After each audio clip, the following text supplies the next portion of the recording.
வணக்கம் மக்களே, welcome to TNVG Tamil audio book. நீங்கள் கேட்டுக்கிட்டு இருக்க நாவல் அதிசய சிவலிங்கம்.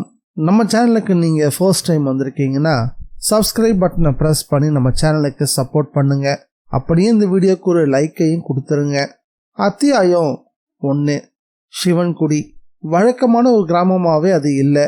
கிராமம்னா பச்சை பசேல்னு வயல்கள், தென்னந்தோப்புகள், மோட்டார் பம்பு செட் இறக்கக்கூடிய கிணறுகள், வைக்கோல் போரு, குடிசைகள் அப்படின்னு தான் நமக்கு தோணும். 100க்கு 90 கிராமங்கள் இப்படிதான் இன்னைக்கு இருக்கு. சிவன்குடி இதிலிருந்து முற்றிலும் மாறுபட்டு இருந்தது. வயலுக்கு வயல் காஞ்சி கடந்துச்சு. எங்கு பார்த்தாலும் புத்து கட்டி இருந்தது. அங்கங்க குடிசைகள். ஆனா அவ்வளவா மக்கள் நடமாட்டமே இல்லை. ஊருடைய நுழைவாயில் இடப்பக்கமா ஒரு பனைமர உயரத்துக்கு ஒரு கரடு இருந்துச்சு. அதுக்கு மேல இருந்து சிவன்குடிய துல்லியமா பார்க்க முடிஞ்சது. ஊர் என்னவோ சின்னதுதான், ஆனா ஒரு காலத்துல ரொம்ப பெரிய ஊரா இருந்திருக்கணும் அப்படின்றதுக்கு ஏத்த மாதிரியே அங்கங்க கட்டடங்கள் இருந்ததுக்கான தடயங்களும் தெரிஞ்சது. நிறைய கிணறுகளை மண் மூடி இருந்தது. அந்த கிணறுகள் இருந்த இடத்துல மட்டும் அடர்த்திய புதரும் தென்பட்டுச்சு. ஆவாரையும் அந்தி மந்தாரையும் அங்க போட்டி போட்டு வளர்ந்திருந்தது. ஊருக்கு நடுவுல தான் சிவன்குடி மரகதலிங்கேஸ்வரர் திருக்கோவில். ஊரிலேயே உயரமான ஒரு கட்டடம்னா அந்த கோவிலோட கோபுரம் மட்டும்தான். அதுவும் தூர்ந்து போய் அரசஞ்செடிகளுக்கு இடம் கொடுத்து வச்சிருந்தது. மினி பஸ் வந்து போறதுக்கு தோதுவா ஒரு மண் பாதை. கரட்டு மேல இருந்து பார்த்தப்போ ஒரு மஞ்சள் தகரப்பெட்டி போல மினி பஸ்ஸும் மெல்லிய புழுதி படலத்துக்கு நடுவே வந்தபடி தான் இருந்துச்சு. பஸ்ஸில் அவ்வளவா கூட்டமே இல்லை. சிவன்குடியில யார் இருக்கிறாங்க? டிரைவர் கூட ஏதோ பேருக்கு தான் ஓட்டிட்டு வந்துட்டு இருந்தான். பஸ்ஸும் ஊரோட தொடக்கத்துல இருந்த ஒரு பெரிய புளிய மரத்தை ஒட்டி நின்றுச்சு. உள்ள இருந்து நவநாகரிகமா இளைஞன் ஒருத்தன் இறங்கினான். அவன் கையில ஒரு பெரிய சக்கரங்கள் பொருத்தப்பட்ட மேல்நாட்டு சூட்கேஸ் இருந்துச்சு. அந்த காலத்து காந்தி கண்ணாடிய இந்த நாளைய ஸ்டைலா கருதி அவன் போட்டுட்டு இருந்தான். ஆனா அழகான கிராப் தலை அவனுக்கு. அவனுடைய தோற்றத்துக்கு துளியும் சம்பந்தமே இல்லாம நெத்தியில நிறைய விபூதிய பூசி இருந்தான். அவன் வண்டியை விட்டு இறங்கினதும் பஸ் அங்கிருந்து புறப்பட்டு போச்சு. பஸ் அங்கிருந்து நகர்ந்து போகவும் கண்டக்டர் மட்டும் ஏதோ ஆச்சரியத்தோடு அவனை பார்த்துக்கிட்டே போனான். அந்த இளைஞன் இறங்கிய இடத்துக்கு கொஞ்சம் தள்ளி நாட்டு ஓடுகளால் வெஞ்ச ஒரு வீடு. வீட்டுக்கு முன்னாடி ஒரு சிமெண்ட் திண்ணை. திண்ணைக்கு மேலே பட்ட பகல்லையும் யாரோ ஒருத்தர் படுத்திருந்தாங்க. மற்றபடி அவனோட வரவை கவனிக்க அங்கே ஆளே இல்லை. அவனும் மெல்ல அந்த நபரை நோக்கி போனான். படுத்திருக்கிறது ஆனா பெண்ணான்றதுல அவனுக்கு ஒரு சந்தேகம். எது தலைப்பக்கம் எது கால் பக்கம்னு அவனுக்கு ஒரு குழப்பம். ஹலோ, மிருதுவான குரல்ல கூப்பிட்டு பார்த்தான். ஆனா பலன் இல்லை. 2-3 முறை கூப்பிட்டு பார்த்தான். மெல்ல தொட்டும் பார்த்தான். நல்ல வேளையா துணியை விளக்கிக்கிட்டு 90 வயது மதிக்கத்தக்க ஒரு கிழவியோட முகம் வெளிப்பட்டுச்சு. அந்த கிழவி கொஞ்சம் நடுங்கியபடியே யாரு அப்படின்னு கேட்டுச்சு அந்த பாட்டி. பாட்டி, என் பேர் பாண்டியராஜன். நான் சென்னையிலேருந்து வரேன். இங்கே கோவில் குருக்களோட வீடு எங்கே இருக்கு? அவன் கேட்டது பாட்டியோட காதில் விழவே இல்லை. ஆனால் வீட்டு கதவை திறந்துக்கிட்டு இருமலோட ஒரு 50 வயசு பெரியவர் ஒருத்தர் எட்டி பார்த்தாரு. பார்த்தவர், யார் தம்பி நீங்க அப்படின்னு கேட்டாரு. என் பேர் பாண்டியராஜன், சென்னையிலேருந்து வந்திருக்கேன். அடுத்த நிமிஷமே இந்த ஊருக்கா அப்படின்னு ஒரு கேள்வியை கேட்டாரு. அவர் கேட்ட விதத்துல ஒரு ஆச்சரியம், ஒரு அதிர்ச்சி தெரிஞ்சது. பாண்டியராஜன், ஏன் அப்படி கேட்குறீங்க? இந்த ஊருக்கு தான். யார் இருக்கான்னு பார்க்க வந்திருக்கீங்க? கோவில் குருக்களை பார்க்கணும். அவர் வீடு இப்ப இந்த ஊர்லயே இல்லையே. அப்போ இந்த ஊர்ல இல்லாம? பாண்டியராஜன் கேட்டான். இங்கிருந்து 7 மைல் தூரத்துல கரம்பனூர்னு ஒரு டவுன் பஞ்சாயத்து இருக்கு. அவரு அங்கெல்லாம் இருக்காரு. அந்த பெரியவர் சொன்னதும் அவர் இந்த ஊர்ல இருக்காருன்னு நினைச்சுக்கிட்டு வந்தேன், பாண்டியராஜன் சொன்னான். அதுக்கு அந்த பெரியவர், கோவில்ல சாமி இருந்தா தானே அவர் இங்க இருப்பாரு. அந்த நபர் அடுத்த குண்டை தூக்கி போட்டாரு. என்னது, சாமி இல்லையா? ஆச்சரியமா இருக்கே. தம்பி, இந்த ஊர் மாதிரி செழிப்பா ஜேன்னு ஒரு ஊரும் கிடையாது. இப்போ சுடுகாடு மாதிரி மாறி நிற்கிற ஊரும் கிடையாது. எல்லாம் கால கொடுமை அப்படின்னு சொல்லியபடியே அவருடைய நெஞ்சுக்கூடு நொறுங்க இருமி முடிச்சாரு. அதன் பிறகு, இனி உன்னோட பேசுறதுக்கு ஒண்ணுமே இல்லைன்னு சொல்ற மாதிரி கதவை சாத்திக்கிட்டு அந்த வீட்டுக்குள்ளேயே போயிட்டாரு. பாண்டியராஜனுக்கு கன்னத்துல ஊங்கி அரைஞ்ச மாதிரி இருந்துச்சு. அந்த பாட்டியும் திரும்பவும் இழுத்து மூடிக்கிட்டு படுத்துட்டா. அவன் அந்த சிமெண்ட் தண்ணியை விட்டுட்டு தெருவுக்கு வந்தான். வாசல்ல ஒரு மல்லிகை கொடி முற்றா கருகி போயிருந்தது. முதல் காரியமா ஒரு வாளி தண்ணியை பிடிச்சிட்டு வந்து ஊத்தணும் போல இருந்துச்சு. தெருவில் வரிசையா பல நாட்டு ஓடுகள் வைந்த வீடுகள். எல்லா வீட்டுக்குமே திண்ணை இருந்துச்சு. ஆனா திண்ணையில தான் யாருமே இல்லை. அவனுக்கு கொஞ்சம் தாகமா இருந்துச்சு. அண்ணாந்து வானத்தை பார்த்தான். காலை 11 மணி வெயில் சுட்டு எரிச்சுக்கிட்டு இருந்தது. எல்லா வீட்டு வாசல்லையும் அகத்தி மரம், மல்லிகை கொடி, அவரை கொடிகள்னு வளர்ந்திருந்தது. ஆனா என்ன, அதெல்லாம் காஞ்சி போய் சருகா தொங்கிட்டு இருந்துச்சு. அந்த கொடிகள் மேல அங்கங்க பாம்பு சட்டைகளும் உரிக்கப்பட்டு கிடந்துச்சு. அதுவே ஒரு விதமான மெல்லிய பயங்கரத்தை அங்க தோற்றுவிச்சது. ஒரே ஒரு வீட்டு ஜன்னல் வழியா பீடி புகை வந்தபடி இருந்துச்சு. யாரோ உள்ள இருக்காங்கன்றத புரிஞ்சுக்கிட்டான் பாண்டியராஜன். பாண்டியராஜன் தன்னுடைய பெட்டியை இழுத்தபடி அந்த ஜன்னலுக்கு முன்னாடி வந்து நின்னான். உள்ள பார்த்தான். தலைக்கு முட்டாக்கு போட்டுக்கிட்டு அழுகி போன கையோட ஒருத்தர். அவர் முகத்துல மூக்கோட நுனியில கூட அழுகல் தெரிஞ்சுது. பார்க்கவே விகாரம் பிடுங்கி தின்ற மாதிரி இருந்துச்சு. ஆனா அந்த நிலையிலையும் வலிஞ்சி புகையை இழுத்து ஊதி தள்ளிக்கிட்டு இருந்தார் அந்த மனுஷன். எட்டி பார்த்த பாண்டியராஜனை ஏதோ ஒரு அதிசயத்தை பார்க்குற மாதிரி பார்த்தாரு அந்த நபர். பார்த்ததோடு இல்லாம யாரப்பா அது அப்படின்னு கேட்டபடி உள்ளிருந்து வெளியே வந்தாரு. வெளியே திண்ணை சுவர்ல திருவிளையாடல் போஸ்டர் ஒட்டப்பட்டு அதையும் யாரோ ஒருத்தர் கிழிச்சு வச்சிருந்தாங்க. ஆனா திரையிடப்பட்ட தேதியும் வருஷமும் 1986ன்னு வருஷத்தை சுட்டி காட்டிக்கிட்டு இருந்தது. அப்படின்னா இத்தனை வருஷங்களா ஊராவே இல்லை. ஐயா, நான் இந்த ஊர் கோவில் குருக்களை பார்க்கலான்னு வந்தேனுங்க. அப்படியா? அவர் இந்த ஊருக்கு வரதே இல்லையே. கேள்விப்பட்டேன், ஊரே வெறிச்சோடி கிடக்குதே அப்படின்னு கேள்வி எழுப்பினா பாண்டியராஜன். ஆமாம் தம்பி, எனக்கு தான் இன்னும் சாபம் வரமாட்டாங்குது. நானும் போயிட்டேன்னா இந்த ஊர்ல இருக்கிறவங்களுடைய எண்ணிக்கை ஒத்தப்படைக்கு வந்துடும். அந்த நபர் சொன்ன விதத்தை வச்சு அந்த ஊர்ல 10 பேர் வரைக்கும் தான் இருக்கிறது ஊர்ஜிதமாச்சு. இந்த ஊர் ரொம்ப பிரபலம்னு கேள்விப்பட்டிருக்கேன். ஆனா இங்க வந்து பார்த்தா அப்படின்னு மறுபடியும் கேள்வி எழுப்ப, அதெல்லாம் ஒரு காலம் தம்பி. கோவில் நல்லா இருந்த வரையில ஊரும் நல்லா இருந்துச்சு. எப்போ அந்த லிங்கம் களவு போச்சோ அப்பவே ஊரோட லட்சுமியும் போயிடுச்சு. அவர் பேச்சோட பேச்சா திரும்பவும் பீடிய இழுக்க ஆரம்பிச்சாரு. நீங்க சொல்றத பார்த்தா அந்த லிங்கத்துல தான் ஊருக்கான சக்தியே இருக்கிற மாதிரி தெரியுதே. அதுல என்ன சந்தேகம்? லிங்கசாமியை கும்பிட உச்சி பொழுதுக்கும் எவ்வளவு தூரத்துக்கு லைன் நிற்கும் தெரியுமா? அவன் அதை கேட்டுட்டு பெருமூச்சு விட்டான்.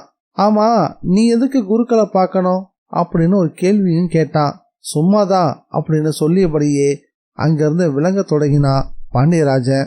அவன் அங்கிருந்து நகர தொடங்கவும், தம்பி அந்த நபர் கூப்பிடவும், என்ன அப்படின்னு கேட்டான். பட்டணத்துக்குள்ள மாதிரி தெரியுற, சிகரெட் எதாவது வச்சிருக்க? அவன் உடனே பேண்ட் பாக்கெட்ல கையை விட்டான். ஒரு முழு பாக்கெட் சிகரெட்டை அப்படியே தூக்கி கையில கொடுத்தான். அந்த பெருசோட முகத்துல சூரியனே வந்து குடியேறின மாதிரி அப்படி ஒரு பிரகாசம். அப்படியே புழுதி படைஞ்ச அந்த மண் சாலையில தன்னோட சுட்கேஸை இழுத்துக்கிட்டு கோவிலை நோக்கி நடக்க ஆரம்பிச்சான். கோவில் சுற்றுச்சுவர் அவ்வளவும் கார உதிர்ந்து போய் செங்கல் வெளியே தெரிஞ்சிட்டு இருந்தது. அதுலயும் பல முச்செடிகள் நல்ல வேர் பிடிச்சிருந்தது. உள்ள பெரிய சுற்று பிரகாரம், அதுலயும் ஒரே புதர். அந்த புதர் கோவிலுடைய கட்டடத்து உயரத்துக்கு சரி பாதிக்கு தழைச்சிருந்தது. சூட்கேஸை இழுத்துக்கிட்டு நடக்கிறது ரொம்ப சிரமமா இருந்துச்சு. ஊர்ல தான் ஒருத்தரும் இல்லையே. அதனால மதில் சுவர் ஓரமா சூட்கேஸை விட்டவன் தன்னுடைய ஷூ கால்களோட புதருக்குள்ள நுழைஞ்சான். முதலா பாதம் வச்ச இடத்துல ஒரு பாம்பு படுத்திருந்தது. பாண்டியராஜன் காடி ஓசையை கேட்டதும் அது அங்கிருந்து விருன்னு கிளம்புச்சு. இதை பாண்டியராஜன் கொஞ்சமும் எதிர்பார்க்கவே இல்லை. அவனுடைய நெஞ்சுக்கூடு அதிர்ந்து அடங்குச்சு. அப்படியே இலைத்தழை எல்லாத்தையும் மிதிச்சு நடக்க தொடங்கினான். மழையே இல்லாததால் அவ்வளவும் காஞ்சி போய் கிடந்துச்சு. ஷூக்கள் படும்போது சத்தம் ஒருவித சரசரப்போட கேட்க செஞ்சது. சிவன்குடி கோயில்ல பிரதோஷம் அப்படின்னா அமர்க்கலப்படும். கோவிலை சுத்தி உள்ள பிரகாரத்துல அவ்வளவு கூட்டம் இருக்கும். எள்ளு போட்டா எள்ளு கீழே இறங்காது. அவனுடைய காதுல ஒரு குரல் எதிரொலிச்சது. பிறகு அது அடங்குச்சு. இன்னைக்கும் அந்த பிரகார வெளியில எள் போட்டா கீழே விழாதுதான். என்ன ஒரு வித்தியாசம்! அன்னைக்கு மனிதர்கள் அடைஞ்சு கிடந்த இடத்துல இன்னைக்கு புதர்கள்லாம் அடைஞ்சு கிடக்குது. மனுஷங்கன்னா சத்தம் போடுவாங்க, புதர்களுக்கு வாய் இல்லை. அதனால ஏராளமான நிசப்தம். பாண்டியராஜன் பார்த்து பார்த்து நடக்க ஆரம்பிச்சான். பெரிய கொண்டையோட ஒரு முழு நீள ஓனானோ ஒரு கீரிப்பிள்ளையும் அப்படியும் இப்படியும் மாறி மாறி ஓடி அவனுக்குள்ள ஒரு பயத்தை ஏற்படுத்தி வச்சிருந்தது. இருந்தாலும் தைரியத்தை வரவழைச்சுக்கிட்டான். கோவிலுடைய பின்புறம் இருந்துதான் அவன் நுழைஞ்சிருந்தான். கோவிலை முழுமையா சுற்றி வந்து முன் வழியா வந்து நின்னான். முன்புறம் ஓரளவு பரவாயில்ல, இருந்தாலும் நந்தி மண்டபத்துக்கு மேலே கற்கள் விலகி மண்டபம் எப்போ விழலாம் அப்படின்ற மாதிரி பார்க்கறதுக்கே ரொம்ப சங்கடமா இருந்துச்சு. அதை கடந்து வந்தா ஒரு மலைச்சட்டம் பதிச்ச கதவு, கதவுக்குள்ள ஒரு நீளமான முன்வெளி, அதுக்கும் அப்பால கருவறை, கருவறைக்கு வலது பக்கம் நடராஜர் சன்னதி. அங்கெல்லாம் வெறும் இருளா கிடந்துச்சு. உள்ள அந்த பட்டப்பகல்ல கூட கருவறை சரியா தெரியல. கொஞ்சம் கண்களை கசக்கிக்கிட்டு உற்று பார்த்தா லிங்கத்தோடைய ஆவுடையார் பகுதி மட்டும் தெரிஞ்சது. மேலே லிங்க இடத்துல கொழுவை கல் இருந்துச்சு. அந்த நாளில் அந்த லிங்கம் இருந்த இடம் ஆட்டுக்கல்ல இழுத்து போட்டு அதை லிங்கமாக்கி இருந்தாங்க. இந்த கோவில் ஒன்றும் சாதாரணமான கோவில் இல்லை, இந்திரனை நேராக வந்து பூஜித்த ஒரு கோயில். அதுக்கு அந்த கதி. அவனுக்குள்ள ஒரே குழப்பம். அந்த சமயம் யார் அது அப்படின்னு ஒரு குரல். திரும்பினா குருக்கள் தான். சைக்கிளில் கோபுர வாசல கடந்து வந்துகிட்டு இருந்தாரு. அவரை பார்த்தவனுக்கு அப்பாடா அப்படின்னு இருந்துச்சு. சைக்கிளை ஸ்டாண்ட் கூட போடாம அப்படியே ஒரு ஓரமாக சாட்சி நிறுத்திட்டு அவன் முன்னாடி வந்து நின்னாரு. யார் அது, இங்கே என்ன பண்ணுறேன்? பார்த்தா படித்த பிள்ளையாண்டா மாதிரி தெரியுது. இது என்ன செருப்பு காலோட? அவர் உள்ள நுழையும் போது பிள்ளு பிள்ளைன்னு பிடிச்சிக்கிட்டாரு. பாண்டியராஜனும் வேக வேகமாக மண்டபத்தை விட்டு வெளியே வந்து செருப்பு கால்களை உதறினான். அதே வேகத்தில், வணக்கம் சாமி, உங்களை பார்க்க தான் நான் வந்திருக்கேன். என் ஊர் சென்னை, என் பேர் பாண்டியராஜன் அப்படின்னு சொன்னான். குருக்கள் ஒரு வினாடி அதிர்ந்து போயிட்டாரு. என்னது, என்ன பார்க்கவா அப்படின்னு அவர் முகத்தில் ஒரு ஆச்சரியம். ஆனால் வார்த்தைகளே வரலை. என்ன சாமி பார்க்குறீங்க? நான் பல வருஷமாக அமெரிக்காவில் இருந்தவன், இப்போ கூட லீவில் தான் வந்திருக்கேன். எங்கள் அப்பா ஏராளமான சொத்து பத்து வச்சுருக்காரு. சாகும்போது அவர் தான் விருப்பமாக ஒரு விருப்பத்தை எழுதி வச்சுட்டு இறந்துட்டாரு. அதுக்காக தான் நான் இங்கே வந்திருக்கேன். குருக்கள் அவனை ஆச்சரியத்தோடு பார்த்தாரு. பிறகு அது என்ன விருப்பம்னு கேட்டார். ஏதாவது ஒரு இடிஞ்சு போன சிவாலயத்தை புதுப்பிச்சு கட்டி தரணுன்றது தான் அவருடைய விருப்பம். பாண்டியராஜன் சொல்லவும் அதை கேட்ட குருக்கள் சிரிச்சிட்டாரு. சிரிச்சபடியே இடுப்பு சாவி கொத்தோடு நடந்தவர் மரச்சட்ட கதவை திறந்தாரு. உள்ற வாங்கோ அப்படின்னு அழைச்சாரு. அவனும் பணிவோட உள்ள நடந்தான். வவ்வால் கழுவிகளுடைய நாற்றம் மூக்க தொலைச்சுது. உள்ள கும் இருட்டு. ஆனால் குருக்கள் பழக்கப்பட்டவன்றதுனால தடங்களே இல்லாமல் கருவறைக்குள்ள நுழைஞ்சி அங்கே ஒரு பிறையில் இறந்த தீப்பெட்டியை எடுத்து விளக்கேற்றினாரு. அம்மிக்குழவையும் ஆட்டுக்கல்லும் லிங்கமாக தெரிஞ்சது. அவனுக்கு கண்களை கரிக்க ஆரம்பிச்சிருச்சு. என்ன பார்க்குறேன்? இப்போதைக்கு இவர் தான் லிங்கசாமி. நானும் முடிஞ்சப்போ வந்து விளக்கு போட்டுட்டு போகிறேன். அதுவும் எவ்வளோ நாளைக்கு போடுவேன்னு தெரியாது. குருக்கள் குரலில் சன்னமான ஒரு அலட்சியம். ரொம்ப பிரபலமான கோவில் இது, இவ்வளோ மோசமாவா போகும்? பாண்டியராஜன் கேட்டான். இது என்ன கேள்வி? கண் எதுக்க தான் பார்க்குறீங்களே, மோசமாக போயாச்சு. எப்போ அந்த லிங்கம் களவு போச்சோ அப்போவே இந்த ஊரையே தரித்திரம் பிடிக்க ஆரம்பிச்சிருச்சு. அந்த லிங்கத்தை போலீஸால் கண்டுபிடிக்க முடியலையா? பாண்டியராஜன் கேட்டதுக்கு, என்னத்தை கண்டுபிடிப்பா? யாராவது திருடனை பிடிச்சிட்டு வந்து ஒப்படைச்சா அப்போ கூட திருடங்கிட்ட இருந்து காசை வாங்கிக்கிட்டு தப்பிக்க விட்டுருவா. குருக்கள் ரொம்பவுமே கோபமாக பேசினாரு. சரி சாமி, போலீஸை விடுங்க. இந்த சாமிக்கு இங்கே ஒரு பக்தர் கூடவா இல்லை? ஆளுக்கு 10 ரூபா போட்டால் கூட போதுமே. இந்த கோவிலை ஓரளவாவது சரி பண்ணியிருக்கலாமே. எதுக்கு 10 ரூபா? லட்சமாக செலவழிக்க கூட ஆட்கள் நிறைய பேர் முன் வந்தாங்க. ஆனால் பாருங்க, அவளில் ஒருத்தர் கூட இப்போ உயிரோடு இல்லை. இந்த வார்த்தைகள் பாண்டியராஜனை ஒரு குலுக்கு குலுக்கிருச்சுன்னு தான் சொல்லணும். அதிர்ச்சியோட, என்ன சாமி சொல்கிறீங்க? என்ன சொல்கிறேனா, சாமிக்கு இங்கே இருக்க பிரியமில்லை, அதோட அவரோட கோபமும் தனியலை. அதனால் இந்த கோவிலுக்கு யார் வந்தாலும் அவளை ரொம்பவே சோதிச்சுடுறாரு. தகவலை சொன்ன குருக்கள் கொஞ்சம் இடைவெளி விட்டுட்டு, உங்களுக்கும் நான் சொல்லிக்கிறேன், எச்சரிக்கையா ஊருக்கு போய் சேருங்கோ. ஏதோ என் தலையெழுத்து, வந்து போய்கிட்டு இருக்கேன். என்னையவே அப்பப்போ பாம்புகள்லாம் சிலது கடிச்சிருக்கு. இருந்தாலும் விடாமல் வரேன். நான் வந்து போகிற விஷயம் கூட இங்கே இருக்கக்கூடிய சில பேருக்கும் தெரியாது. ஆளே இல்லாத கோவிலுக்கு எதுக்கு விளக்குன்னு தான் தோணும். மனசு கேட்கல, அதான் வரேன் சொன்னவர் மரச்சட்ட கதவை இழுத்து திரும்பவும் பூட்டினாரு. பூட்டியபடியே, எதுக்காக இப்படி பூட்டுறேன்னு உங்களுக்கு தோணும். பூட்டலன்னா காட்டு நாய்கள் பூச்சி போட்டுன்னு உள்ள நுழைஞ்சிடுறது, அதனால தான். மற்றபடி உள்ள என்ன கிடக்கு, எடுத்துட்டு போக அப்படின்னு சொல்லியபடியே சைக்கிளை நோக்கி நடந்தாரு. சாமி, அது அப்படின்னு பாண்டியராஜன் தயங்கியபடி ஆரம்பிக்கவும், என்னென்ன சொல்லுங்கோ, நீங்கள் என்ன சொன்னாலும் சரி சாமி, நான் இந்த கோவிலை பழைய கோவிலாக மாற்றாமல் விட போகிறதில்ல. பாண்டியராஜன் உறுதியான குரலை சொன்னான். குருக்கள் உடனே ஆச்சரியப்பட்டு நின்று பார்த்தாரு. உங்களுக்கு பைத்தியம்தான் பிடிச்சிருக்கு போல அப்படின்னு பலமாக அழுத்தம் திருத்தமாக சொன்னார். கோவிலை கட்ட நினைக்கிறது பைத்தியமா சாமி? நான் தான் சொல்கிறேனே, அந்த முயற்சியில் யாராவது இறங்கினாலே அவளுக்கு கெடுதல் நடந்துருது. அது எப்படி சாமி? இடிஞ்ச கோவிலை சரி செய்யறது புண்ணிய காரியமாச்சே, அதனால இப்படி கெடுதல் வரும். இது லிங்கம் இருந்த ஊர், அதோட மதிப்பு தெரியுமா உங்களுக்கு? நீங்களே சொல்லுங்களேன். அது களவு போன காலத்திலேயே அதை 10-15 கோடிக்கு மதிச்சாங்க. சுமாரா 10 கிலோ எடை, பச்சை பசேல்னு ஒரு ஒளி. உலகத்திலேயே உயர்ந்த ரக மரகதத்தால் செய்யப்பட்ட லிங்கம். பார்த்தாலே கண்ணில் அண்ணல் அடிக்கும், அப்படி ஒரு ஜொலிப்பு. சரி, அதுக்கு என்ன? இங்கேருந்து கோவிலில் ஒரு சாதாரண கல் விக்கிரகத்தையோ கல்லாலான லிங்கத்தையோ வைக்கிறதுக்கு சுவாமிக்கு விருப்பமே இல்லை.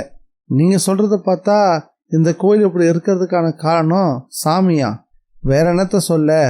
யார் நல்லது செய்ய முன்வந்தாலும் சரி, அவங்களுக்கு ஏதாவது ஒரு கெடுதல் ஏற்பட்டு போகுது.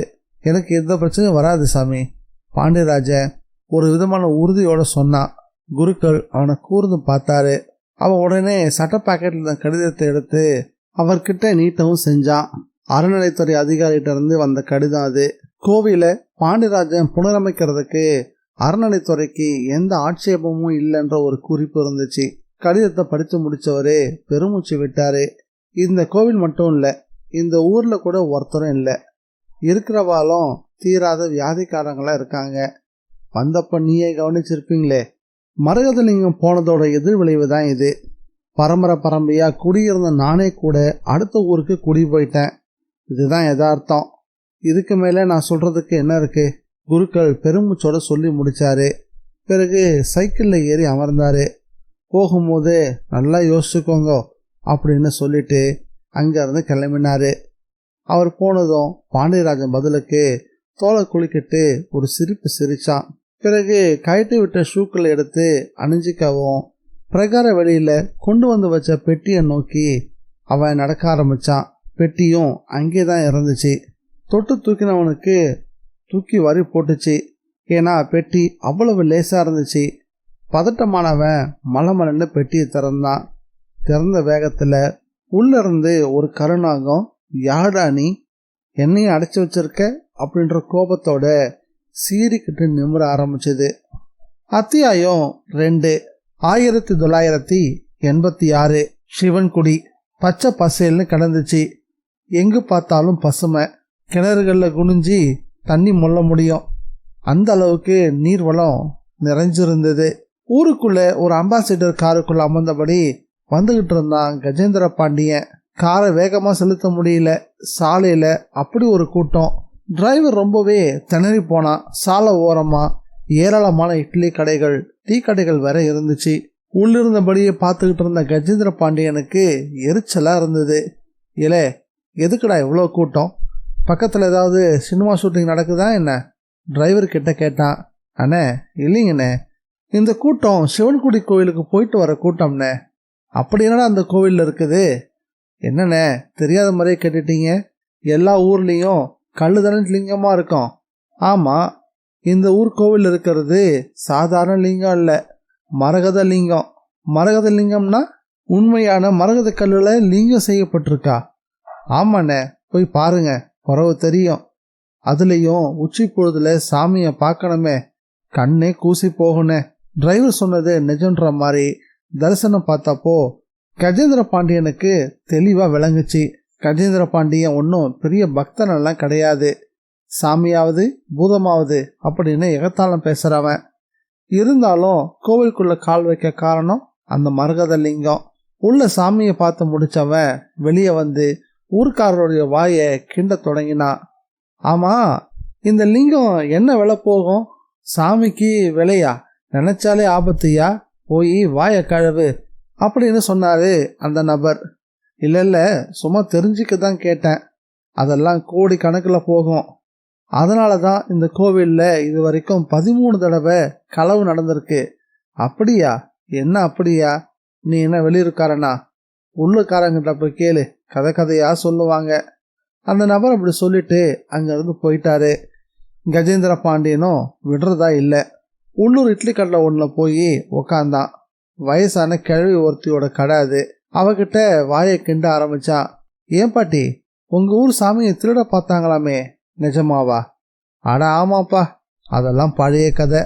இப்பதான் போலீஸுக்கு தான் காவலுக்கு இருக்குதே. எவ்வளோ பேர் காவலுக்கு இருக்காங்க பாட்டி? நிறைய பேர்லாம் இல்லை, துப்பாக்கியும் கையுமா ஒரே ஒருத்தர் தான். பகல்ல ஒருத்தர், ராத்திரிக்கு ஒருத்தர். சாமி சக்தி வாய்ந்த சாமின்னு ஊரே வந்து கும்பிடுது. அப்படிப்பட்ட சாமிக்கு தன்னை பார்த்துக்கிற சக்தி இல்லையாக்கும். கஜேந்திர பாண்டியனோட கேள்வி கிழவிய கொஞ்சம் சங்கடப்படுத்திருச்சு. சாமிக்கு சக்தி இல்லைன்னு யார் சொன்னது? காவை காக்கிறது அவரை இல்ல அப்பு. அவரை தொட்டு திருட வந்து அதனால காலத்துக்கும் ஒருத்தன் பெரும்பாவை ஆயிட்டா என்ன பண்றதுன்னு வரவனை தடுக்க தான் காவல். அந்த இட்லி கடை கிழவி ஒரு புதிய கோணத்துல சொன்ன பதில் கஜேந்திர பாண்டியனை கொஞ்சம் சிந்திக்க வச்சிருச்சு. அப்போ சாமியை யாராச்சும் தொட்டவனுக்கு தான் பிரச்சனை, சாமிக்கு ஒன்றும் இல்லைங்கிறியா? கஜேந்திர பாண்டியன் மறுபடியும் பாட்டியோட வாயை கிளற ஆரம்பிச்சான். அப்படிதானே இதனால் வரைக்கும் ஆயிருக்கு. கல்லால் ஆன சாமியா இருந்தா கூட பரவாயில்ல, இது மரகதமாச்சே, சும்மா சுல்லுன்னு சக்தி பாயும். என்ன பாட்டி, நான் உங்ககிட்டன்னு கேட்டேன்னு அடிச்சு விடுறியாக்கம். சுல்லுன்னு சுடுறதுக்கு அது என்ன நெருப்பா? சிவம்னாலே நெருப்பு தானப்பா. இந்த கோவில்ல சாமி கும்பிடுறவங்க ஒரு சிட்டிகை விபூதிக்கு மேல கூட ஒரு சிட்டிகை எடுத்துட்டு வர மாட்டாங்க, தெரியுமா உனக்கு? ஏன்? சிவன் சொத்து குலநாசாப்பு. உள்ள சண்டிகேஸ்வரன் ஒரு சாமி இருக்குதே, எதுக்கு? சிவன் கோவில்ல இருந்து சிவன் சொத்தை யாராச்சும் கொண்டுகிட்டு போறாங்களான்னு பார்க்க தான். அந்த சாமி முன்னாடி போய் நின்று எல்லாரும் கையை தட்டுறாங்களே, எதுக்குன்னு நினைக்கிற? அந்த கேள்வி சொன்ன விஷயம் கஜேந்திர பாண்டியனுக்கு ஒரு புது தகவலாக தான் இருந்துச்சு. எதுக்கு பாட்டி? சாமி நல்லா பார்த்துக்கோ, நான் இந்த கோவிலிருந்து எதையும் எடுத்துக்கிட்டு போகலன்னு சொல்லதான். இது என்ன பாட்டி புது கதை? அந்த சாமிக்கு காது கேட்காதுன்னோ, அது கண்ணை மூடி தியானத்தில் இருக்கிறதால அதோட கவனத்தை நம்ம பக்கம் திருப்பணுன்றதுக்காக தானே கைத்தட்டுறதா சொல்கிறாங்க. இதை அப்படியும் சொல்லலாம், ஆனால் நான் சொல்கிறது தான் சத்தியம். சிவன் கோயிலுக்கு போகிறவங்க சிவனுக்கு எதையும் தரதான் பார்க்கணும். அங்கேருந்து சாம்பலை கூட கொண்டு வரக்கூடாது. மீறி கொண்டு வந்துட்டா அந்த குடும்பம் விளங்காது. பாட்டி ஒரு வழியா பயமுறுத்தல வந்து நின்னா. அப்போ இங்கே களவாணித்தனம் பண்ணவங்கெல்லாம் காலாவதி ஆயிட்டாங்கன்னு சொல்லு, அதை நான் என் வாயான சொல்லணுமாக்கம். இதே தெருவில் முக்கில் திரும்புகிற இடத்துல ஒருத்தன் படுத்து கிடப்பான், அவனை போய் பாரு, அப்போ தெரியும். அவனுக்கு என்ன, கையும் காலம் இழுத்துக்குச்சு. இந்த கோவிலில் கொஞ்ச நாள் தர்மகர்த்தாவாக இருந்தவன் அவன். சாமி காசை அள்ளி அள்ளி தின்னான். இப்போ வியாதி அவனை அள்ளி தின்னுக்கிட்டு இருக்கு. பாட்டி சளைக்காம பதில் சொல்லிக்கிட்டே போனான். பாண்டியனுக்கு அதுக்கு மேலே பாட்டிக்கிட்ட பேச எதனாலேயோ தெரியல மனசு இல்லை. மணக்க இட்லி தோசையை தின்னுட்டு காசு கொடுக்க போகும்போது பாட்டி கச்சிதமாக சொன்னான், உங்களை பார்த்தா உள்ளூரா தெரியல, தோரணையை பார்த்தா சண்டியர் மாதிரி தெரியுது.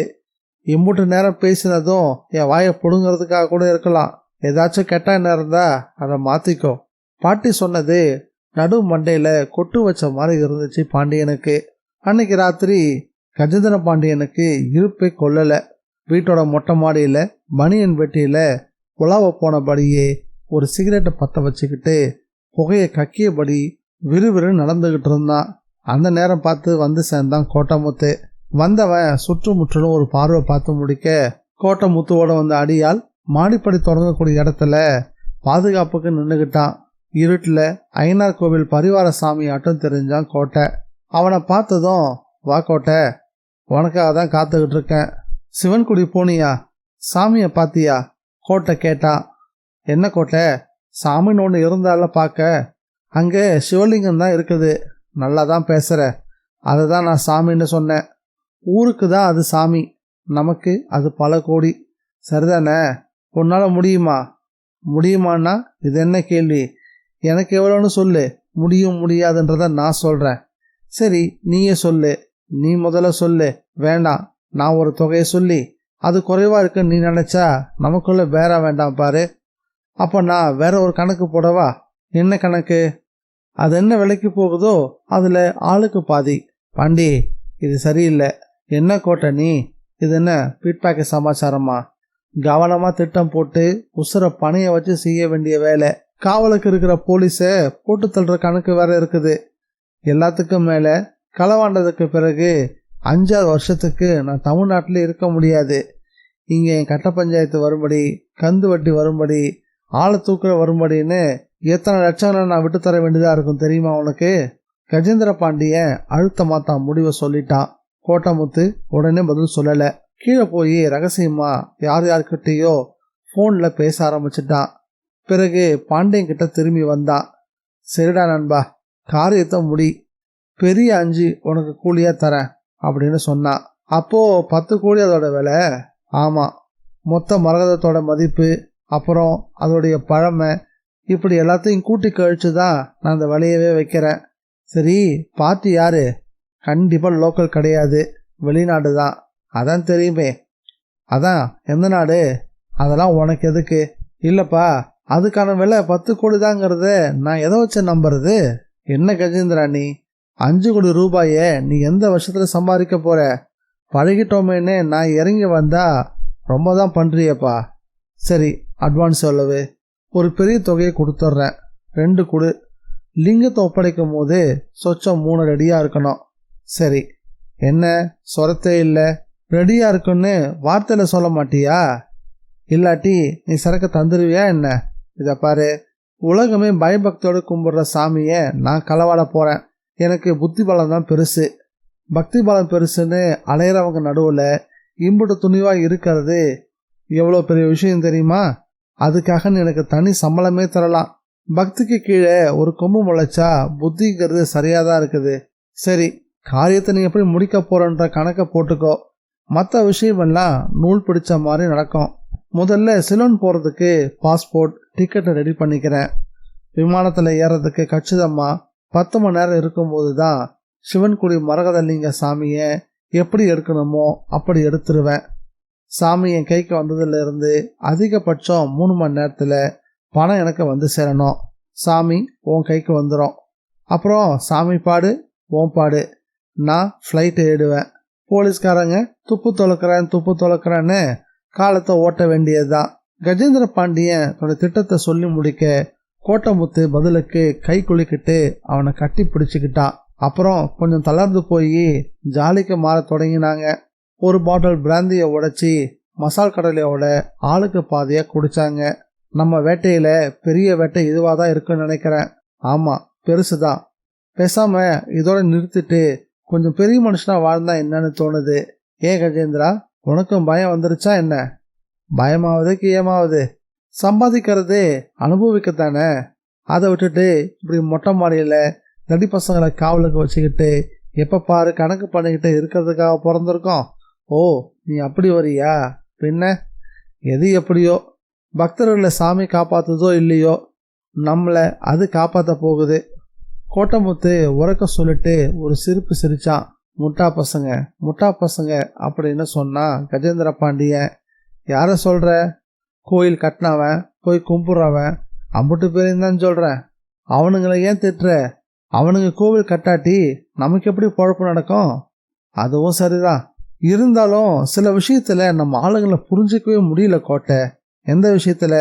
ஒரு 1000-500 கடன் கொடுக்கறதுக்கு கூட நம்பிக்கையே இல்லாமல் ப்ரோ நோட்டில் எழுதி வாங்கிக்கிறாங்க.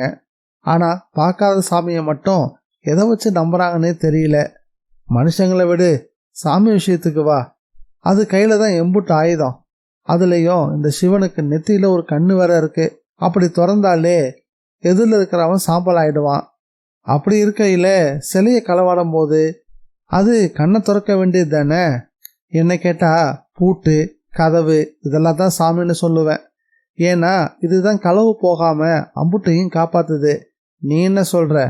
நீ சொல்றதும் சரிதான். பூட்டும் கதவும் தான் நமக்கு சாமி. நாம அந்த சாமிக்கு மேலான சாமிங்க.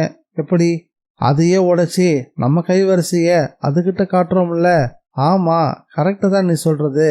நாம ஒரு கோயிலை கட்டுவோம். அதுல பூட்டு சாமிக்கு ஒரு சன்னதி, சாவி சாமிக்கு ஒரு சன்னதின்னு கட்டுவோம். என்ன சொல்ற? அட ஆமா, இது கூட நல்லாதான் இருக்கு. பூட்டேஸ்வர சாமி, சாவியப்ப சாமின்னு கூட பேர் வைக்கலாம். என்ன சொல்ற? அதுக்கும் கூட்டம் கூட்டமா வந்து இந்த முட்டா பயக கும்பிட ஆரம்பிச்சிருவானுங்க. கவலையே வேண்டாம். உண்டியல் மட்டும் நல்லா ரொம்ப. 2 பேரும் போதை தலைக்கேறின பேச்சுல வரம்புகளை உடைச்சி பேசிக்கிட்டு இருந்தாங்க. அப்படியே இரவு பொழுதும் உருள ஆரம்பிச்சது. நல்ல வேலையா விடியறதுக்கு முன்னாடி கோட்டசாமியோட அடியால் போதையில ஃபிளாட்டாகி இருந்த கோட்டசாமியை தூக்கி தோல்ல போட்டுக்கிட்டு வாசல்ல தயாராகிருந்த ஸ்டாண்டர்ட் வேன்ல அங்கிருந்து கிளம்பி கண்ணை விட்டு மறையவும் செஞ்சான். அத்தியாயம் 3. சீறி பாஞ்ச அந்த கருநாக பாம்பு பாண்டியராஜனை ஒரே போடா போட்டுடுச்சு. கடிப்பட்ட அதிர்ச்சியில கையை பார்த்தவனுக்கு பளிச்சன்னு பல் தடங்கள் தெரிஞ்சுது. உள்ள பெட்டியில அவன் வச்சிருந்த துணிமணிகள், கேமரா, கிட் பேக் அப்படின்னு பல ஐட்டங்கள் இல்லை. அந்த நேரத்துல அதை எண்ணி கவலைப்படுறத விட விஷம் உடம்புல பரவாம பார்த்துக்கிறது தான் ரொம்ப முக்கியம்னு அவனுக்கு தோணுச்சு. சட்டுன்னு இடுப்பு பெல்ட் அவிழ்த்தவன் கடிப்பட்ட மணிக்கட்டு பகுதிக்கு மேல பெல்ட்டை வளைச்சு கட்டி ஒரு இறுக்கி ரத்த கூட்டத்தை நிறுத்த பார்த்தான். இருந்தாலும் சித்தம் கொஞ்சம் கிறுகிறுக்க ஆரம்பிச்சிருச்சு. அந்த பாம்போ கொத்து போட்ட கையோட என் வேலை முடிஞ்சுதுப்பா அப்படின்ற மாதிரி அந்த இடத்த விட்டு மறையவும் செஞ்சுது. பெல்ட்டால இறுகிய கையோட தள்ளாடியபடி கோவிலுக்கு முன்னாடி வந்தவன் அப்படியே சுருண்டும் விழுந்தான். மயக்கம் அவனை முழுசா ஆக்கிரமிக்க ஆரம்பிச்சுது. கண் விழிச்சு பார்த்தப்போ எதிரில் கொஞ்சம் தொலைவில் குருக்களுடைய முகம் தெரிஞ்சது. அவரு தக்கலை கொண்டு நூல் நூற்று பூணல் தயாரிச்சுக்கிட்டு இருந்தாரு. பாண்டியராஜன் கண் வீழ்ச்சி எழுறத அவர் பார்த்து திரும்பினாரு. தடுமாறி சாமி அப்படின்னு கூப்பிடவும் செஞ்சான் பாண்டியராஜன். அவரு படுங்க, இப்போ நீங்க சிவன்குடியில இல்லை, பக்கத்தூர்ல என் வீட்டில் இருக்கீங்க. உங்களுக்கு ஆயுசு ரொம்பவே கெட்டிங்க. கோயிலை விட்டு கிளம்புனா வீட்டு சாவிய மறதியா கர்ப்ப கிரகத்திலேயே வச்சுட்டது ஞாபகம் வந்து திரும்ப அதை எடுக்க போனேன். வந்தப்போதான் நீங்க சுருண்டு கிடந்ததை பார்த்து அதிர்ச்சி ஆயிட்டேன். உங்க அதிர்ஷ்டம், உங்களை விட்டுட்டு பக்கத்து கிராமத்துக்கு போன மினி பஸ் வேற திரும்ப வந்துருச்சு. அதனால உங்களை பஸ்ல தூக்கி போட்டுட்டு எங்க ஊர் விஷக்கடி வைத்திருக்கிட்ட காட்ட முடிஞ்சது. நீங்களும் புத்திசாலித்தனமா பெல்ட்டால கையை கட்டின்றது விஷம் பரவாம தடுத்துடுச்சு. வைத்தியரும் கையை அறுத்து கருப்பா பாம்பு விஷத்தை வெளியே எடுத்துட்டாரு. குருக்கள் அவன் காப்பாற்றப்பட்ட விதத்தை விளக்கமா சொன்னாரு. பாண்டியராஜன் பதிலுக்கு நன்றியோடு குருக்களை பார்த்தான். நான் சொல்றதை கேளுங்க.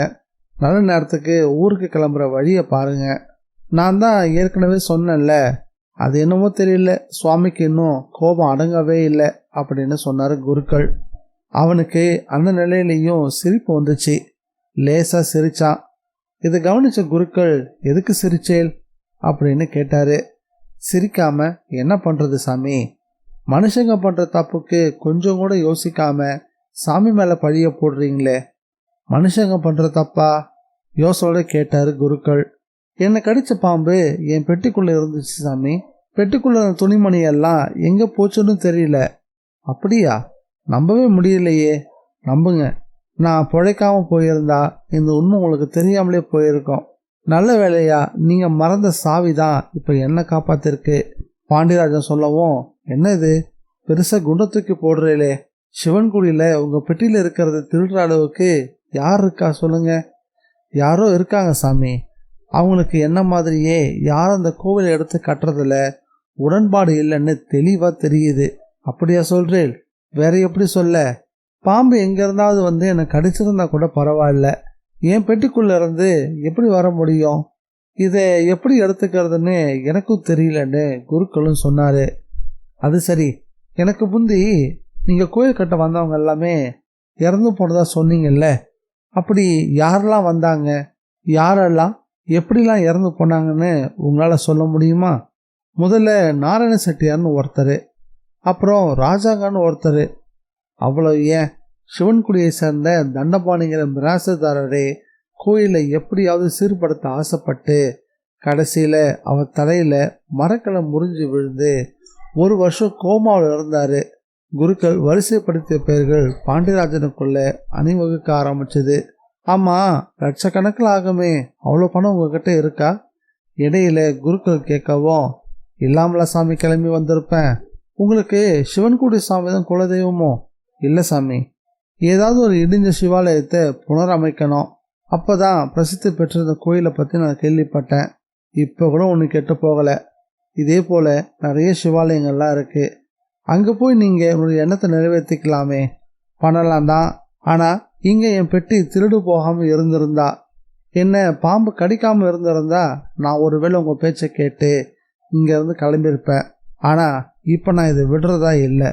அப்படின்னா என்னதான் சொல்ல வரீங்க? குருக்கள் கேட்கவும், சிவன்குடி கோயில் புத்துயிர் பெற்றே தீரும். அந்த பழைய நாள் மறுபடியும் வந்தே தீரும். நாங்களே நம்பிக்கை இழந்துட்டோம்.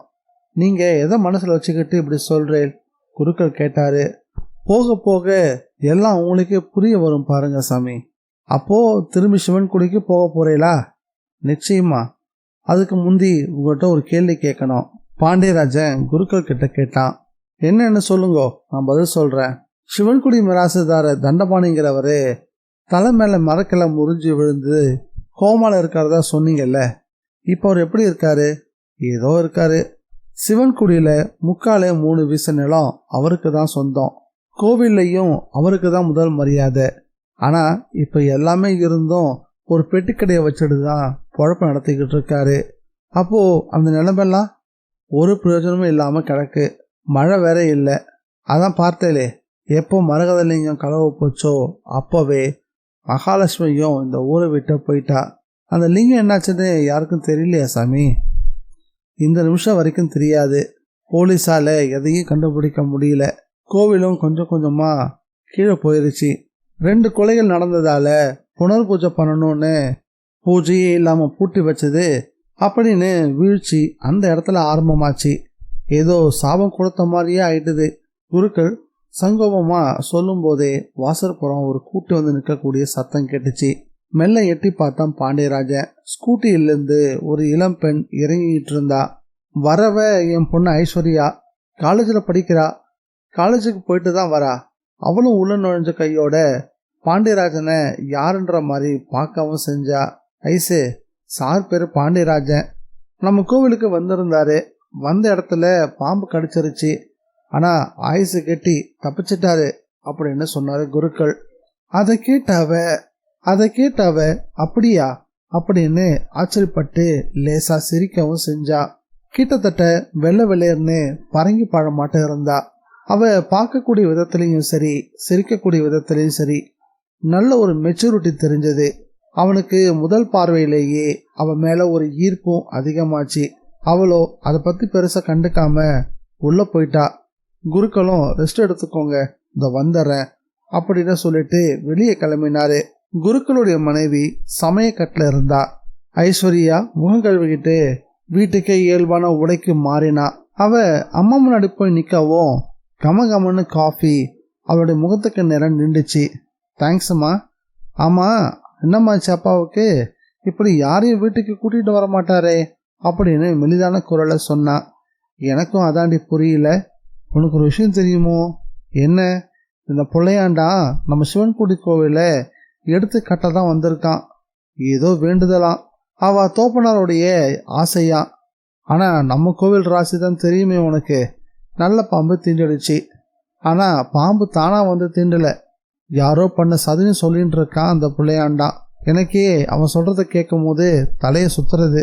குருக்களுடைய மனைவி மகக்கிட்ட நடந்ததை சுருக்கமான செய்தி வாசிப்பா சொல்லி முடிச்சா. இதை கேட்டதும் ஐஸ்வர்யாவுக்கும் ரொம்பவே ஆச்சரியமாக தான் இருந்துச்சு. மலமலன்னு காஃபியை குடிச்சு முடிச்சவ அவனை நோக்கி வந்தவ ஹலோ அப்படின்னா. ஹலோ, உங்கள் பேர்? பாண்டியராஜன். சென்னைங்களா? ஆமாம், நான் ஸ்டேட்ஸில் இருக்கேன். ஓ, வெரி குட். என் பேர் ஐஸ்வர்யா, பிஜி டிப்ளமோ பண்ணுறேன், விஷுவல் கம்யூனிகேஷன் முடிச்சிருக்கேன். ஃபென்டாஸ்டிக். உங்களை பாம்பு கடிச்சிட்டு தான் கேள்விப்பட்டேன். Is that true? அதில் பொய் சொல்ல என்ன இருக்கு மிஸ் ஐஸ்வர்யா? இல்லை, பாம்பு தானா கடிக்கல, ஏதோ மனித சதின்னு சொன்னீங்களாமே. ஆமாம், என் சூட்கேஸை திறந்தப்போ உள்ளே இருந்து சீறி பாஞ்ச பாம்பு என்ன கடிச்சிருச்சு. உள்ளே இருந்த திங்ஸையும் கொஞ்சம் காணோம். பாண்டியராஜன் சொன்னதும் ஹரீஸ்வர் அப்படின்னு திரும்ப கேட்டா. ஏன் திரும்ப திரும்ப இப்படியே கேட்குறீங்க? காரணமாக தான். என்ன காரணம்? கடவுளுக்கு கோபம். அதுக்கு கோயிலில் பூஜை நடக்கிறதுல இஷ்டமே இல்லை. சிவன் கொடியே அழிஞ்சு போகணும்னு ஒரு சாபம் இருக்கு. அப்படி இப்படின்லாம் இங்கே நிறைய நம்பிக்கைகள்லாம் இருக்கு. ஆனால் நான் ஒருத்தி மட்டும்தான் அதுக்கு எதிராக பேசிட்டு வந்தேன். இந்த உலகம் ரொம்பவே பெருசு. சிவன் குடி அதில் ஒரு கொசு அளவுக்கு கூட கிடையாது. அங்கே இருக்கிற ஒரு கோவிலில் பூஜை நடக்கக்கூடாது, ஊரும் உருப்படாமல் போகணும்னு சுவாமி நினைப்பாருன்னு என்னால் நினச்சி கூட பார்க்கவே முடியல. அந்த கோவிலோட பொக்கிஷம் மரகதலிங்கம். அது மனுஷனுடைய பேராச குணத்தால் திருடப்பட்டுச்சு. எல்லா வகையிலையும் இங்கே மனிதர்கள் தான் குற்றவாளிகள். கடவுளுக்கு எதுக்கும் கடுகளவும் சம்பந்தம் இருக்க வாய்ப்பே இல்லை. ஐஸ்வர்யா தன்னோட கருத்தை சொன்னா. இன்ஃபேக்ட் நான் ஒரு உண்மையை சொன்னா நீங்கள் ரொம்பவே அதிர்ச்சடையக்கூடாது. ஐஸ்வர்யாவுடைய விஸ்தாரமான பேச்சு பாண்டியராஜனை வாய் பிளக்க வச்சிருச்சு. ஐஸ்வர்யாவே தொடர்ந்து பேசினா. அது என்ன உண்மைனா, டோன்ட் பிலீவ் காட், அதாவது எனக்கு கடவுள் நம்பிக்கையெல்லாம் கிடையாது. ஆனால் இந்த மனுஷங்க கற்பனையான ஒரு கடவுளை உருவாக்கி ஒரு பக்கம் அவர் தான் சுப்ரீம் பவர்னு சொல்கிறதும், மறுபக்கம் அவருக்கு கோபம் அது இதுன்னு சொல்கிறதும் கொஞ்சம் கூட பொருத்தமான விஷயமாவே எனக்கு தெரியல. கடவுள் இருக்காருன்னு வச்சுப்போமே, தான் படித்த மனுஷங்களை அவரே தண்டிப்பாரா? இல்லை தப்பு பண்ணட்டோன்னு காத்திருந்து அதுக்கு தண்டனையை தான் கொடுப்பாரா? ஐஸ்வர்யா பேசிட்டு, நீங்கள் சிவன்கொடியை பார்த்தீங்களா? பார்த்தேன் மேடம். இந்த மேடம்லாம் ரொம்ப டூ மச்சாக இருக்குது. ஐஸ்வர்யானு கூப்பிடுங்களேன், நானும் உங்களை பாண்டியராஜனே கூப்பிட்றேன். இந்த நிமிஷத்துலேருந்து நம்ம 2 பேரும் ஃப்ரெண்ட்ஸ், ஓகேவா? ஐஸ்வர்யா அவனை இன்ப அதிர்வில் புதைச்சா. அவன் அப்படியே அவளை வெறிச்சு பார்த்தான். எப்படி பார்த்தா எப்படி? இத்தனை வருஷத்தில் என்னோட கருத்துக்கு சாதகமாக சொல்லியிருக்கிற ஒரே ஒரு நபர் நீங்கள் மட்டும்தான். அதனால தான் உங்ககிட்ட நான் இவ்வளோ தூரம் பேசிக்கிட்டு இருக்கேன். அவன் சொன்னதும் ரொம்ப சந்தோஷம் ஐஸ்வர்யா. ஆனால் பாருங்க, உங்கள் வரையில் ஒரு விஷயத்தில் மட்டும்தான் நான் கொஞ்சம் மாறுபடுறேன். அது எந்த விஷயம்? கடவுள் இருக்காரு, அவர் தான் சுப்ரீம் பவர், அதில் எனக்கு சந்தேகமெல்லாம் இல்லை. இந்த விஷயத்தில் தான் நான் உங்ககிட்ட இருந்து மாறுபடுறேன். அதான் நீங்கள் கோவில் கட்டுறேன்னு வந்ததுலேருந்து தெரிஞ்சிருச்சே, அது உங்கள் நம்பிக்கை, அதை நான் விமர்சிக்க விரும்பலை. ஆனால் கடவுள் ரொம்ப சீப்பாக ஒரு ஊரையே ஒன்றும் இல்லாமல் பண்ணணும்னு நினைப்பாரான்னு கொஞ்சம் யோசிச்சு பாருங்களேன். இல்லை ஊர் மக்கள் சொல்கிறத நீங்களும் நம்புறீங்களா? நிச்சயமா இல்லை. இதுக்கு பின்னாடி நம்ம கவனிக்க வேண்டிய விஷயங்கள் நிறையவே இருக்குன்னு தான் எனக்கு தோணுது. பாண்டியராஜன் சொல்லி முடிக்கவும் கை கொடுங்க அப்படின்னு ஐஸ்வர்யா உற்சாகப்படவும் சரியா இருந்துச்சு. அதே சமயம் அடுப்பாங்கரையிலிருந்து, ஐஸ்வர்யா இப்படி வா, உள்ள இருந்து அம்மாவனுடைய தீனமான குரல். அதை கேட்டதும் அம்மா ஒரு பழைய பஞ்சாங்கம், நீ ஒரு வயசு பொண்ணு, ஒரு வயசு பையனோட என்ன பேச்சு அப்படின்னு கேட்கறதுக்காக தான் கூப்பிடுறாங்க, இதோ வந்துடுறேன் அப்படின்னு சொன்ன ஐஸ்வர்யா உள்ள வேகமா ஓடினா. குருக்களும் வெளியே நாடாக்கடை வரைக்கும் போய் மூக்குப்பிடியை வாங்கிட்டு வந்து அதை சர்றன்னு உள்ள இழுத்தாரு. பாண்டியராஜ முகத்துல ஒரு புது உற்சாகம் தெரிஞ்சுது. என்ன சார், விஷக்கடி உபத்திரவெல்லாம் சரியா போயிட்ட மாதிரி தெரியுது. உள்ள வந்ததுமே குருக்கள் அவன் முகத்தை பார்த்துட்டு கேள்வியும் கேட்டாரு. கூடவே எதிர்ந்த நாற்காலியில அமரவும் செஞ்சாரு. உள்ள அவருடைய மனைவி ஐஸ்வர்யா கிட்ட கத்திக்கிட்டு இருந்தா, முந்திரி குட்டத்தனமா என்னடி பேச்சு வேண்டி கிடக்கு? உனக்கு தான் சாமி கோயிலெல்லாம் ஆகாதே, அப்புறம் எதுக்காக இதை பத்தில நீ பேசிட்டு இருக்க? எனக்குன்னு நீ ஒருத்தி தான் இருக்க, உனக்கு ஏதாவது வந்துட்டா நாங்கள் அடிச்சுட்டு அழணுமா என்ன? அந்த பேச்சு குருக்களுக்கு என்ன நடந்திருக்குன்றத புரிய வச்சிருச்சு. அதே வேளையில வாசல்ல ஒரு கார், டாக்டர் ஒருத்தர் இறங்கி வந்துகிட்டு இருந்தாரு. கையில மெடிசன் பேக்கும் வச்சிருந்தாரு. காரை விட்டு இறங்கி வரும்போதே இங்க யாரையோ பாம்பு கடிச்சிருச்சாமே நுழையும் போது கேள்வியும் கேட்டாரு. ஆமா ஆமா இவருக்கு தான். ஆமா உங்களுக்கு எப்படி தெரியும்? மினி பஸ்ல தானே ஒரு கூட்டிட்டு வந்து காப்பாத்தினீங்க, அதுல ஒருத்தர் சொல்லிதான் எனக்கு தகவல் வந்துச்சு. என்கிட்ட பாம்பு கடிக்க இன்ஜெக்ஷன் இருக்கு, அதான் வந்தேன். அப்படியா, நீங்க எந்த ஊரு? உங்களை நான் இது வரைக்கும் இங்க பார்த்ததே இல்லையே. நான் பக்கத்து டவுன் தான். அந்த டாக்டர் பாண்டியராஜனை நெருங்கி கடிப்பட்ட இடம் எங்க அப்படின்றத தீர்க்கமா விசாரிச்சுட்டு கண்ணிமையை இழுத்தும் நாக்க நீட்ட சொல்லியும் சோதிக்க ஆரம்பிச்சிட்டாரு. அதுவும் படு வேகமா. குருக்களுக்கு ரொம்ப ஆச்சரியமா போச்சு. ஐஸ்வர்யாவும் அங்கே வந்துட்டா. கவனிக்க தொடங்கினா. பாய்சன் இன்னும் கண்ட்ரோல் ஆகலை. எதுக்கு நான் ஒரு இன்ஜெக்ஷன் போடுறேன் அப்படின்னு சொல்லியபடியே அவருடைய மெடிசன் பேக்கை திறந்தாரு. உள்ள சிரிஞ்சில் மருந்து தயாராக இருந்துச்சு. பாண்டியராஜனுக்கு சுருக்குன்னு இருந்தது. என்ன டாக்டர், இந்த மருந்தோட பேர் என்ன அப்படின்னு கேட்டான். அவரோ அதுக்கு பதிலே சொல்லாம ஊசியை குத்துறதுல வேகமா இருந்தாரு. ஒரு நிமிஷம், எனக்கு தெரிஞ்சாகணும், இந்த இன்ஜெக்ஷன் பேர் என்ன? பாண்டியராஜன் கொஞ்சம் கோவமா கத்தினா. அதெல்லாம் தெரிஞ்சு என்ன பண்ண போறீங்க, கையை காட்டுங்க அப்படின்னு சொன்னாரு டாக்டர். நோ, இது பாய்சனை முறிக்கிற மருந்து இல்லை. எனக்கு தெரிஞ்சு எந்த லைஃப் சேவரும் இப்படி பிளாக் கலர்ல கிடையவே கிடையாது. இது புது இன்ஜெக்ஷன் மிஸ்டர். டாக்டர் பதிலோட ஊசி முனையை என்னோட புஜத்தில் இறக்கிறதுக்கு கிட்ட வந்துட்டாரு. அவர் முயற்சியில ஒரு செயற்கையான வேகம். பாண்டியராஜன் படு வேகமா அந்த ஊசியை தட்டி விட்டான். யூ பிளடி, நானும் ஒரு டாக்டர்டா, உண்மை சொல்லு, யார் நீ அப்படின்னு அந்த நபரை பாஞ்சு பிடிச்சான். அவன் பாண்டியராஜனை தள்ளி விட்டுட்டு ஓட தொடங்கினான். ஐஸ்வர்யா முந்திக்கிட்டு வாசக்கதவை அடைச்சி தாழ் போட்டுட்டு பதிலுக்கு அவனை முறைச்சா. குருக்களுக்கு என்ன நடக்குதுன்னே ஒன்றும் தெரியல. டாக்டருடைய முகமும் வெளியேறி போக ஆரம்பிச்சது. இந்த நாவல் உங்களுக்கு பிடிச்சிருக்கா இல்லையான்றத மறக்காம கமெண்ட்ல பதிவு பண்ணுங்க. நம்ம சேனலுக்கு நீங்க ஃபர்ஸ்ட் டைம் வந்திருக்கீங்கன்னா சப்ஸ்கிரைப் பட்டனை பிரஸ் பண்ணி நம்ம சேனலுக்கு சப்போர்ட் பண்ணுங்க. மீண்டும் இந்த நாவலுடைய இறுதி பகுதியில் சந்திக்கலாம். Bye guys.